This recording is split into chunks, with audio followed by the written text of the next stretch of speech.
This one is on 800 volts, so we have LFP batteries as well. Yeah, here with 400 kilowatts, you're looking at 1 hour 10-ish to go from 10 to 80.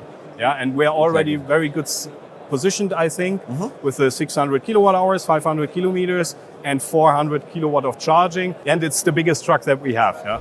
So now I am at the stall of Daimler Trucks, and today we are going to explore about the latest and probably the best electric truck in the market, Daimler eActros 600.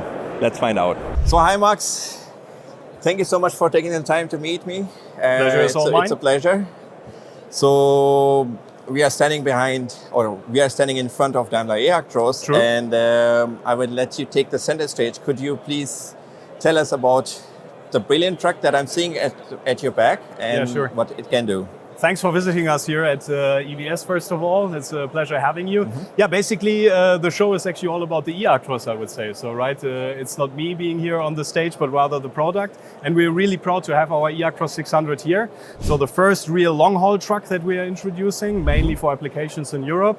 So long-haul here means that 500 kilometers of range are possible, fully electric on one charge. And that is with a 40-ton truck. Yeah, so really long-haul application, 40-ton truck, 500 kilometers, and that is done with the 600 kilowatt hour batteries that we have installed here on the eActros 600. That's an amazing development, I would say. That's impressive. Yeah, we are really proud of it. So 500 kilometers on a single charge. Yes. I mean, that basically covers a lot of, or almost all of the truck applications that we have. Yeah, especially in long-haul, right? Yeah. Exactly. Yeah. The driver is anyways going to take a break after continuous driving of 4.5 hours. True. And that fits right perfectly into it. It does, especially with the 45-minute break they have to do, right? And then we can recharge with up to 400 kilowatts. So actually you also have like lots of charging power to then top up again if you have the possibility to top up again in the 45 minutes. So it really gets you over even more than 500 kilometers per day if you have a charger available to do the charging in the 45 minutes break. Yeah?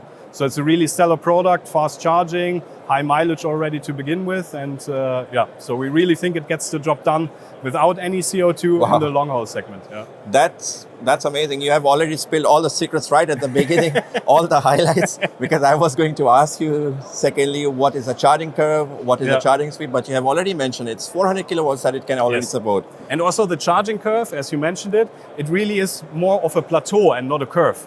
Because in our industry, it is not really something where we say, fast charging, and then you only have it for 1 minute. So this kind of like a peak. So the curve that you usually see on passenger cars, but really you have a plateau. So it goes up to 400, stays as 400 kilowatts for quite a long time, and only then goes down to for safety reasons and everything at the end of the charging cycle. So we really have this nice plateau so that our customers really can calculate as well how much electricity are we really going to get into the truck again in the 45 minutes, right? That's amazing. Yeah, as you mentioned, from the car side of the things, if the company says it's going to be charging at 250 kilowatts, maybe it's only for 2 minutes, and then suddenly afterwards you're charging at 200 or something, or maybe 190 kilowatts. So that's pretty amazing. You mentioned it's going to look like a Plateau. So do you have the range till which percentage it could charge with maximum power? Yeah, it depends on temperature and everything, right? So in the end, there isn't really a specific number depending on the factors that you have, but it should be more towards 80% rather than 50%. Yeah, so it's really towards the end of the charging cycle, so to speak. If you would do the 0 to 100, it would really be more towards the 80% where you would still see the plateau, depending on the factors like temperature and everything, right? But and indeed, temperature plays a huge role. Right. What are the outside conditions? If it's too warm, it's too cold. What is the battery temperature at the moment? Also on the charger side then, right? So if it's also too warm outside, the charger might maybe also have problems delivering the 400 kilowatts. So it all depends. It could be that the charger is fitted with an air-cooled cable and it's already derated because True. It will only work if the charger cable is liquid cooled and it can deliver continuous 500 amps. Over that time, yeah. Wow, that's a brilliant innovation, I would say. And what I wanted to ask also was, so this is probably the biggest electric truck you have in your portfolio. Is it based on 800 volt architecture? Yeah, this one is on 800 volts. So we have LFP batteries as well. We have a fully integrated electric axle.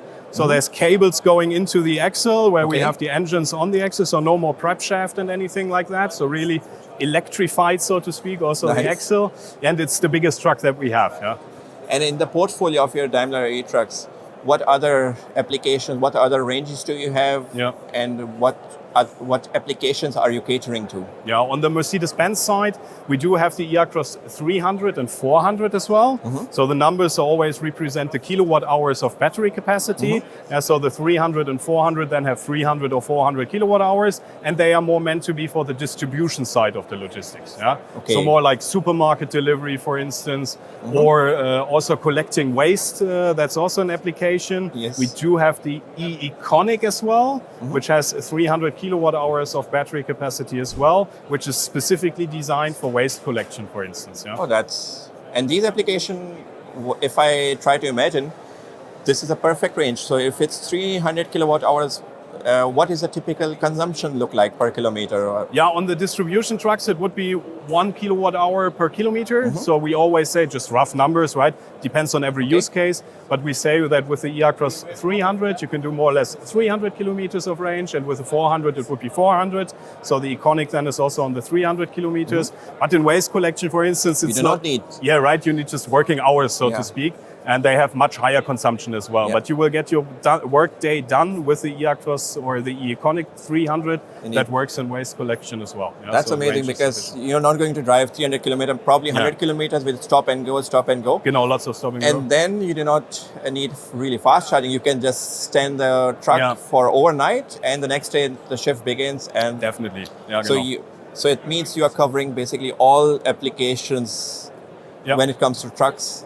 From waste collection all the way to long haul trucks with electric portfolio. The same actually in the US as well. Us as Daimler Truck, we're also having Freightliner over in the US. And they are also introducing more and more variants. So from the EM2, which is kind of like a distribution truck, up to the Cascadia, which is kind of like a long haul truck. So also there we are working more and more variants. And the same is true for our colleagues in Japan, Mitsubishi. Fuso, they are also introducing more and more trucks. We have the e-Canter here on the stand as well. You might have a look at it later. And this is also like a smaller variant. So really for kind of like not last mile van style distribution, but last mile truck style distribution, I would say. Yeah. How do you see the future of electric trucks in the future? So is there going to be a requirement for faster charging, or is it going to be, how do you see the development of charging requirements? Yeah, it's a very interesting question. We also get that question a lot from customers, right? Because they want to get the feeling as well. I think it's always very important to first understand the use case that the customer has. And then in the end, not only the truck, but also the charging needs to fit to the use case. There is no need in trucking to have just higher number means better number. That's not how trucking works, right? Some applications that might be true, but usually you always need to find like a sweet spot, which is kind of like something that just makes sense financially or economically in general, or like business-wise, it all needs to make sense. So it's not that we say we definitely need to have higher charging numbers or bigger batteries or whatever. We need to have a convincing product fit all together, including charging that fits to the use case of the customer. Yeah, and we're already very good positioned, I think, with the 600 kilowatt hours, 500 kilometers, and 400 kilowatt of charging. That's already very good to get going, so to speak. Yeah. It's 100%. Yeah. So, and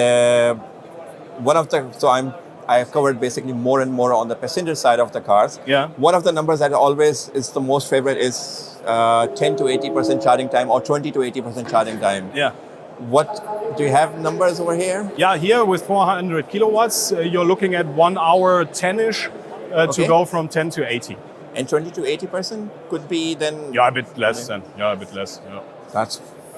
Then basically means that the person can perfectly utilize the 45 minutes break they are going to get. They will be always in very sweet spot to charge with the maximum power that is available by the charger or by the grid basically at that point in time. Yeah. But from the truck side, there is no limitation. And that's really important information. Yeah, technology is here. It's also ready. And so that's all good, I guess. Yeah. Perfect. So thank you so much, Max, for your time. Really appreciate it, for your insights. And thank you. Wishing you best of luck with eActros, and hopefully we are going to see a lot of them in Germany, I'm pretty sure. Fingers crossed. Thank you for being here. Bye-bye.